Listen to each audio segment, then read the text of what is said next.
ಸ್ನೇಹಿತರೆ, ನವರಾತ್ರಿ ಅಥವಾ ಶರನ್ನವರಾತ್ರಿ ಅಂದ್ರೆ ಗೊಂಬೆ ಹಬ್ಬ ಅಂತ ನಮ್ಮೆಲ್ಲರಿಗೂ ಗೊತ್ತು.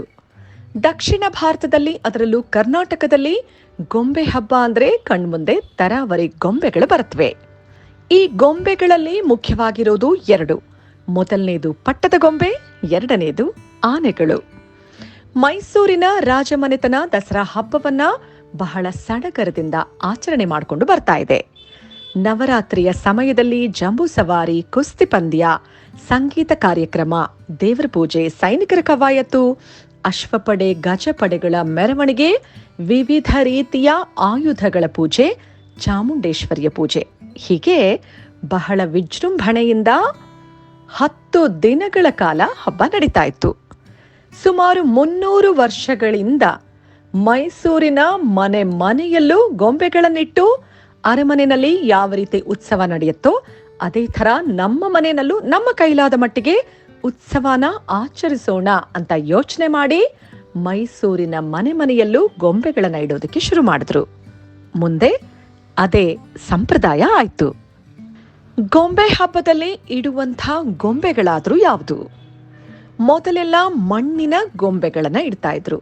ಎಷ್ಟೋ ಮನೆಯಲ್ಲಿ 50-60 ವರ್ಷಗಳಿಂದ ಇಡ್ತಾ ಇದ್ದಂಥ ಗೊಂಬೆಗಳನ್ನ ಜೋಪಾನವಾಗಿ ತೆಗೆದಿಟ್ಟು ಈ ವರ್ಷನೂ ಅಂದ್ರೆ ಪ್ರತಿ ವರ್ಷನೂ ಅದೇ ಗೊಂಬೆಗಳನ್ನ ಇಡ್ತಾ ಬರ್ತಾ ಇದ್ದಾರೆ.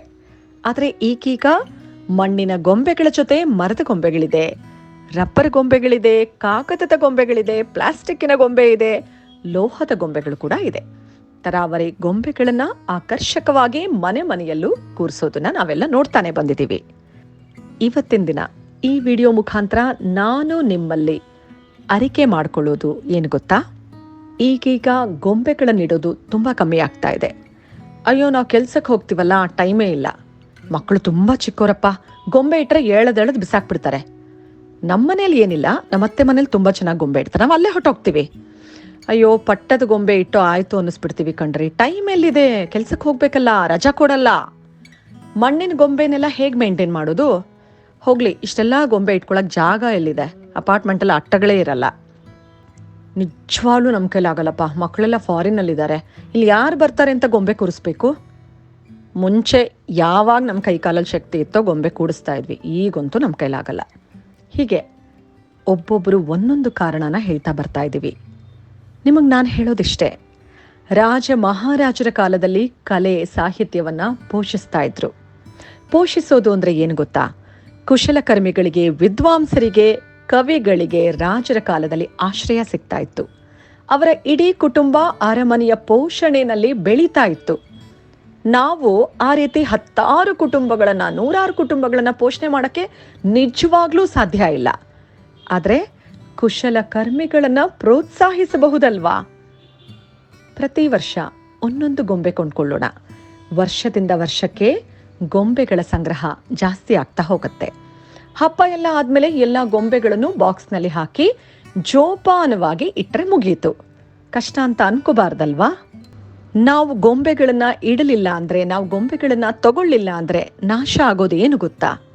ಮೊದಲನೇದು ನಮ್ಮ ನಡುವೆ ಇರುವಂಥ ಕುಶಲಕರ್ಮಿಗಳ ಬದುಕು. ಎರಡನೇದು ನಮ್ಮ ಸಂಪ್ರದಾಯ, ಆಚರಣೆ. ನೀವು ಗೊಂಬೆ ಇಟ್ಟರೆ ಮಕ್ಕಳು ಕೇಳ್ತಾರೆ, ಇದು ಯಾರು, ಅದು ಯಾರು, ಕೃಷ್ಣ ಮಾಮೆ ಏನ್ ಮಾಡ್ತಾ ಇದ್ದಾನೆ, ದೋಣಿಲಿರೋದು ರಾಮಾನ, ಇಲ್ಲೇನ್ ನಡೀತಾ ಇದೆ, ಈ ಕತೆ ಹೇಳು. ಬೊಂಬೆಗಳನ್ನ ನೋಡಿ ನೋಡಿ ಪ್ರಶ್ನೆ ಕೇಳ್ತಾರೆ. ನೀವು ಉತ್ತರ ಹೇಳ್ತಾ ಅವ್ರ ಜ್ಞಾನವನ್ನ ಜಾಸ್ತಿ ಮಾಡ್ತೀರಾ. ಜ್ಞಾನ ಜಾಸ್ತಿ ಮಾಡೋದು ಅಂದ್ರೆ ಇನ್ನೇನೂ ಅಲ್ಲ, ಪೌರಾಣಿಕ ಕಥೆಗಳಲ್ಲಿ 2 ಅಂಶ ಇರುತ್ತೆ. ಒಂದು ನೀತಿ, ಎರಡನೇದು ಧರ್ಮ. ಇವೆರಡೂ ಇಲ್ಲದೆ ಇರೋಂಥ ಕಥೆ ಯಾವುದೂ ಇಲ್ಲ. ನೀವು ಗೊಂಬೆಗಳನ್ನೇ ಇಡದೇ ಇದ್ರೆ, ಹಬ್ಬಗಳನ್ನೇ ಮಾಡದೇ ಇದ್ರೆ, ಆಚರಣೆಗಳನ್ನ ನಡೆಸದೇ ಇದ್ರೆ ಪ್ರಶ್ನೆನೂ ಇರಲ್ಲ, ಉತ್ತರನೂ ಇರಲ್ಲ. ಅದೇ ಮಗು ದೊಡ್ಡದಾದ್ಮೇಲೆ ನಮ್ಮ ಸಂಸ್ಕೃತಿ ಬಗ್ಗೆ, ನಮ್ಮ ಸಂಪ್ರದಾಯದ ಬಗ್ಗೆ ಅಸಟನ್ ಬೆಳೆಸ್ಕೊಳಲ್ವಾ? ಹಬ್ಬ ಮಾಡದೇ ಇದ್ರೂ ಪರವಾಗಿಲ್ಲಪ್ಪ ಅನ್ನೋ ತೀರ್ಮಾನಕ್ಕೆ ಬಂದು ಬಿಡಲ್ವಾ? ಮಕ್ಕಳಿಗೆ ನಮ್ಮ ಸಂಸ್ಕೃತಿ ಆಪ್ತವಾಗೋದು ಹೇಗೆ? ಆಚರಣೆ ಮಾಡಿದಾಗ ಮಾತ್ರ. ಸ್ನೇಹಿತರೆ, ಸಂಪ್ರದಾಯಗಳು ಹೊರೆ ಅಲ್ಲ, ನಮ್ಮ ಆಸ್ತಿ. ಜೋಪಾನ ಮಾಡಬೇಕಾಗಿರೋದು, ಮುಂದುವರಿಸ್ಕೊಂಡು ಹೋಗಬೇಕಾಗಿರೋದು ನಮ್ಮೆಲ್ಲರ ಕರ್ತವ್ಯ. ಗೊಂಬೆಗಳನ್ನ ಇಡೋದನ್ನ ತಪ್ಪಿಸಿದವರು, ಈ ವರ್ಷ ಗೊಂಬೆಗಳನ್ನ ಇಡಕ್ ಆಗ್ಲಿಲ್ಲ ಅಂದವರು, ಕಡೆ ಪಕ್ಷ ಮುಂದಿನ ವರ್ಷದಿಂದನಾದ್ರೂ ಗೊಂಬೆಗಳನ್ನು ಕೂಡಿಸಿ. ಕಲೆ ಸಂಸ್ಕೃತಿಯ ಉಳಿವಿಗೆ ನೀವು ಕಾರಣ ಆಗ್ತೀರಾ, ನೆನಪಿರ್ಲಿ. ಹಿಂದಿನ ಕಾಲದಲ್ಲಿ ಅಂದ್ರೆ ರಾಜ ಮಹಾರಾಜರ ಕಾಲದಲ್ಲಿ ಕಲೆ ಸಂಸ್ಕೃತಿನ ಪೋಷಿಸ್ತಾ ಇದ್ರು ಅಂತ ಹೇಳಿದ್ನಲ್ಲ, ನಮ್ಮ ಅಜ್ಜಿ ಹೇಳ್ತಾ ಇದ್ರು, ಒಂದೊಂದು ಅಕ್ಷರಕ್ಕೆ ಅಂದ್ರೆ ಅದ್ಭುತ ಕಾವ್ಯಗಳ ಒಂದೊಂದು ಅಕ್ಷರಕ್ಕೆ 1000 ಚಿನ್ನದ ವರಹಗಳನ್ನ ಕೊಡ್ತಾ ಇದ್ರಂತೆ ಮಹಾರಾಜರು. 1000 ಚಿನ್ನದ ವರಹ ಅಂದ್ರೆ ನಾವ್ ಅನ್ಕೋತೀವಲ್ಲ, ಕುಶಲಕರ್ಮಿಗಳು, ವಿದ್ವಾಂಸರು, ಕವಿಗಳನ್ನು ಮಾತ್ರ ಪೋಷಿಸ್ತಿದ್ರು. ಅಲ್ಲ, ರಾಜ ಮಹಾರಾಜರು ವಿದೂಷಕರನ್ನೂ ಪೋಷಿಸ್ತಾ ಇದ್ರು. ಕಲೆ ಅಂತ ಬಂದಾಗ ಎಲ್ಲವೂ ಕಲೆನೇ, ಸಂಸ್ಕೃತಿ ಅಂತ ಬಂದಾಗ ಎಲ್ಲವೂ ಸಂಸ್ಕೃತಿನೇ. ಇವತ್ತು ಬೀದಿನಲ್ಲಿ ದಾಸಯ್ಯ ಹೋಗ್ತಾ ಇರ್ತಾರಲ್ಲ, ಎಷ್ಟು ಜನ ಅವ್ರಿಗೆ ಅಕ್ಕಿ ಬೆಲ್ಲ ಅಥವಾ ದಕ್ಷಿಣ ಏನ್ ಕೊಡ್ತೀವಿ? ಬಾಗ್ಲೇ ತೆಗಿಯಲ್ಲ. ಬೆಂಗಳೂರಲ್ಲಂತೂ ಬಾಗ್ಲೇ ತೆಗಿಯಲ್ಲ. ಬೇರೆ ಕಡೆ ಹೇಗೋ ಗೊತ್ತಿಲ್ಲ. ರಾಜ ಮಹಾರಾಜರು ಪೋಷಿಸ್ತಾ ಇದ್ದಂತವ್ರು ಇವಾಗ ಬೀದಿಗೆ ಬರ್ತಾರೆ. ಇರ್ಲಿ, ಒಂದೊಂದು ಅಕ್ಷರಕ್ಕೆ 1000 ವರಹ ಕೊಡೋಕೆ ನಮ್ಮ ಕೈಲಿ ಆಗಲ್ಲ. ಆದ್ರೆ ಮಣ್ಣಿನ ಗೊಂಬೆಗಳನ್ನ ಮಾಡೋರ್ನ, ಕಲಾವಿದರನ್ನ, ಖಾದಿ ಗ್ರಾಮೋದ್ಯೋಗದಲ್ಲಿ ಕೆಲಸ ಮಾಡೋರ್ನ, ಸ್ವದೇಶಿ ವಸ್ತುಗಳನ್ನ ತಯಾರಿಸೋರನ್ನ, ಅದು ಚನ್ನಪಟ್ಟದ ಗೊಂಬೆ ಇರಲಿ, ಮರದ ಗೊಂಬೆನೇ ಇರಲಿ, ಮಣ್ಣಿನ ಗೊಂಬೆನೇ ಇರಲಿ, ಇವೆಲ್ಲವೂ ಜೀವಂತವಾಗೋದು ನಾವು ನೀವು ಕೊಂಡುಕೊಂಡಾಗ, ಸಂಪ್ರದಾಯನ ಪಾಲಿಸಿದಾಗ. ಅವ್ರೇನ್ ತಿಂಗಳಿಗೆ 500 ರೂಪಾಯಿ ನಮ್ಗೆ ಸುಮ್ಮನೆ ಕೊಟ್ಬಿಡಿ ಅಂತ ಹೇಳಲ್ಲ. ನಾವು ತಯಾರಿಸಿರೋದನ್ನ ಕೊಂಡುಕೊಳ್ಳಿ ಅಂತ ಹೇಳ್ತಾರೆ.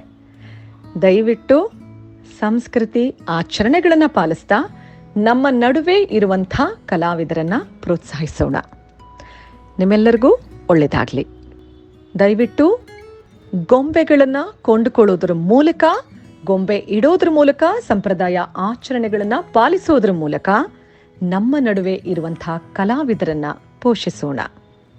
ಕಲಾವಿದರ ಬದುಕನ್ನ ಹಸನು ಮಾಡೋಣ. ನಿಮ್ಮೆಲ್ಲರಿಗೂ ಗೊಂಬೆ ಹಬ್ಬದ ಶುಭಾಶಯಗಳು.